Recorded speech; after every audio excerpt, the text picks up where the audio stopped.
Hi my dear student, welcome to my YouTube channel EMS Points। आप सभी ने पिछले वीडियो में हाई स्कूल के फिजिक्स में देखा था अवतल दर्पण द्वारा प्रतिबिंब का बनना। आपने देखा था अवतल दर्पण द्वारा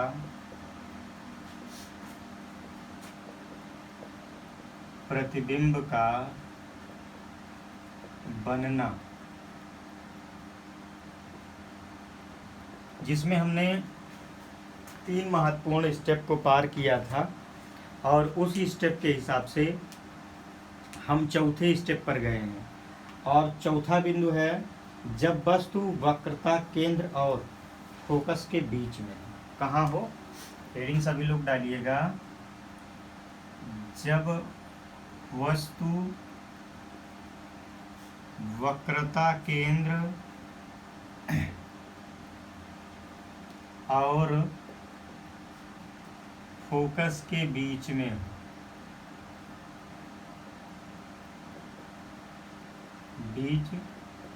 हो, तो इस स्थिति में वस्तु का प्रतिबिंब कहाँ और कैसे बनेगा जान लीजिए। यहां से लिखेंगे, इस स्थिति में वस्तु का प्रतिबिंब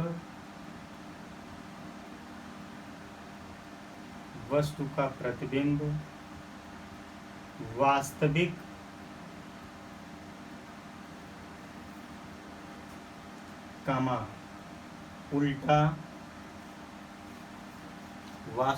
उल्टा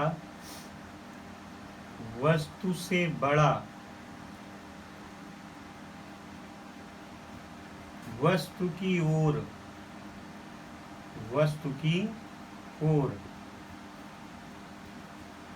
रहेगा और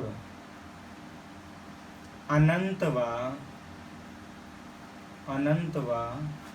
वक्रता केंद्र के बीच में बनेगा। अनंतवा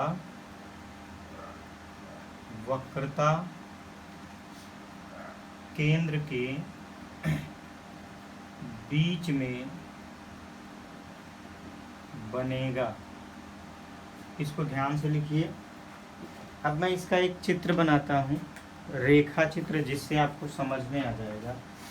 वस्तु कहाँ है? वस्तु है अनंत और वक्रता केंद्र और मुख्य फोकस के बीच में। ये कोई आपका अवतल दर्पण है।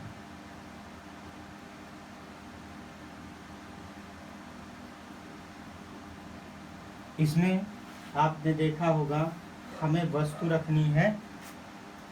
ये इसका प्रिंसिपल एक्सिस है। मानते हैं वस्तु यहाँ है, ठीक ना? वस्तु यहाँ है। तो जो दूसरा नियम है, पहला नियम कि वस्तु अगर मुख्य अक्ष के समांतर जा रही है तो परावर्तन के पश्चात मुख्य फोकस से होकर के आएगी, और अगर मुख्य फोकस से होकर के जा रही है तो परावर्तन के बाद मुख्य अक्ष के समांतर हो जाएगी। ये इसका पोल है P। ये किरणें गईं और ये आ रही हैं कहाँ से? मुख्य फोकस से। ये इसका सेंटर C है।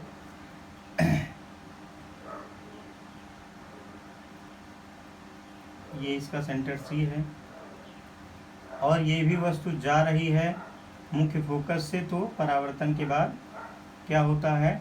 मुख्य अक्ष के समांतर हो जाती है। और जहाँ ये प्रकाश की किरणें एक दूसरे को काट रही हैं, वहीं पर आपकी वस्तु का प्रतिबिंब बनेगा। अगर ये वस्तु AB है तो इसका प्रतिबिंब A1 B1 जो है वक्रता केंद्र और अनंत के बीच में बनेगा। इसको पूरी तरह से बना लीजिए, बहुत ही महत्वपूर्ण है। फिर हम अगले बिंदु पर चलते हैं। ये बिंदु क्या था? जब वस्तु वक्रता केंद्र और फोकस के बीच में, ठीक है। तो कहीं ना कहीं आपको बोर्ड एग्जाम में ये सब प्रश्न जरूर आएंगे तो आपको ये B1 है, A1 B1 आएंगे तो आपको आसान भाषा में इसको तैयार करना है और सही सही जवाब लिख करके अच्छे नंबर पाने। अब मैं अगला बिंदु चलूँ, जब वस्तु मुख्य फोकस पर, बड़ा ही इम्पोर्टेंट है। अगला बिंदु क्या है, जब वस्तु कहाँ हो, मुख्य फोकस पर।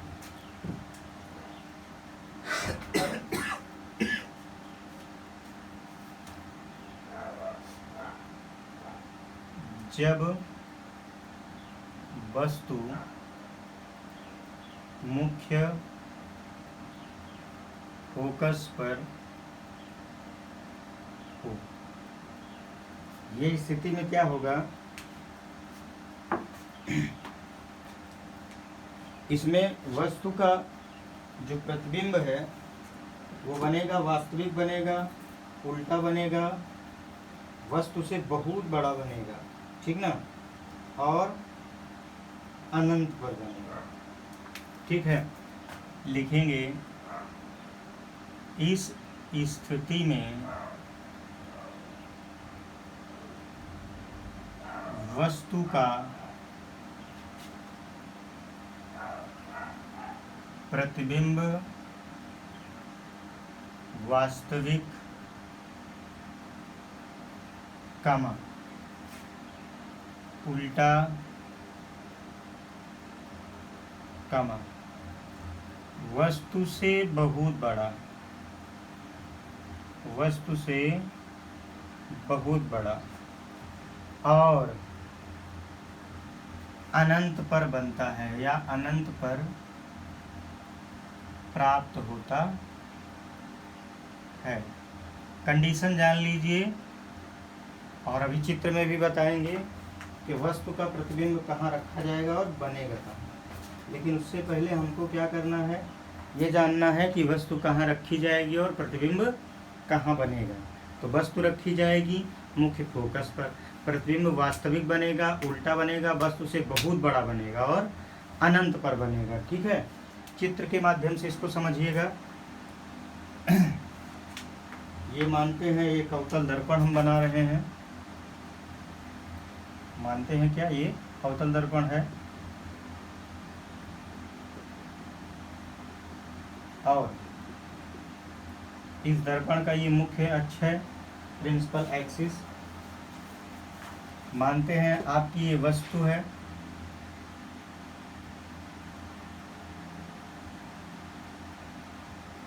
देखिए आपका पूरा पूरा फिगर अच्छे से सीधा बनना चाहिए।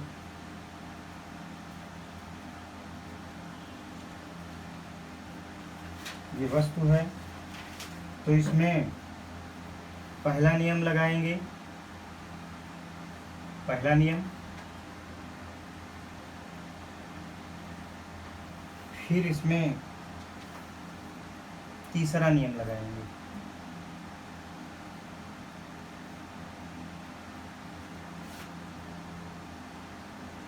पहला नियम ये सी है, ये एफ है। पहला नियम का मतलब ये मुख्य अक्ष के समांतर चल रही हैं किरणें और जैसे परावर्तित होंगी ये मुख्य फोकस ये आएंगी, ये किरणें चली और रिटर्न आएंगी। ये क्या है, वक्रता केंद्र से होकर जाने वाली प्रकाश किरणें उसी मार्ग से, और ये जा करके कहाँ पर अपना प्रतिबिंब बनाएंगी, अनंत पर बनाएंगी।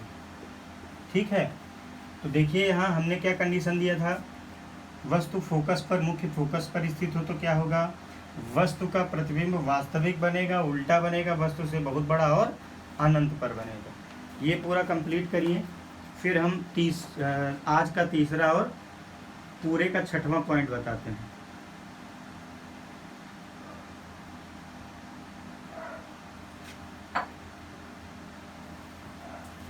आज का तीसरा और पूरे का छठवां पॉइंट है और यही पॉइंट लास्ट है। जब वस्तु मुख्य फोकस और ध्रुव के बीच में स्थित, जब वस्तु कहाँ स्थित हो, ध्रुव और मुख्य फोकस के, या मुख्य फोकस और ध्रुव के बीच हो, स्थित हो। तो ऐसी स्थिति में प्रतिबिंब की क्या दशा होती है, इस पर थोड़ा ध्यान देंगे। ऐसी स्थिति में मुख्य फोकस और ध्रुव के बीच स्थित वस्तु का जो प्रतिबिंब है वो आभासी बनता है, सीधा बनता है। अभी तक उल्टा बन रहा था, अब सीधा बनेगा और वस्तु से बड़ा बनेगा, दर्पण के पीछे बनता है। ठीक है, कैसे लिखेंगे? इस स्थिति में वस्तु का प्रतिबिंब, भाषा वही है, वस्तु का प्रतिबिंब,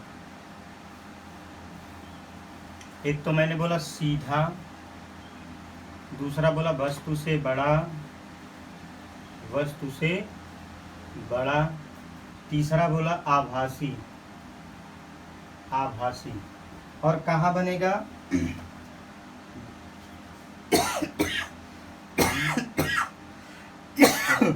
दर्पण के पीछे। और दर्पण के पीछे बनता है या प्राप्त होता है। फ्री हो, कहीं भी कुछ लिख सकते हैं, बनता है। अब इसका फिगर आप देखेंगे तब ज़्यादा समझ में आएगा। मानते हैं हम एक अवतल दर्पण बना रहे हैं। ये टॉपिक अति महत्वपूर्ण है, अक्सर इसके बारे में चर्चाएं होती रहती हैं। ऑप्शनल में भी आ जाते हैं कभी कि वस्तु हमने यहाँ रख दिया तो इसका प्रतिबिंब यहाँ बनेगा, है।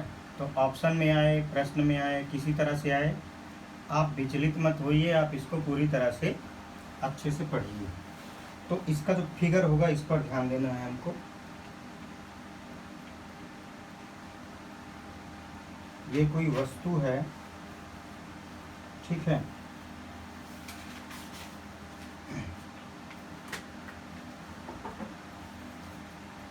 और इसका बनाना है आपको प्रतिबिंब। तो यहाँ सबसे पहले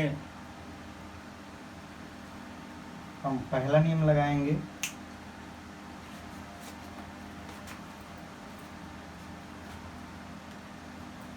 फिर उसके बाद पहला नियम लगाएंगे, फिर उसके बाद तीसरा नियम लगाएंगे। ये बात ध्यान रहे, नियम कौन कौन से लगने हैं? पहला और तीसरा नियम।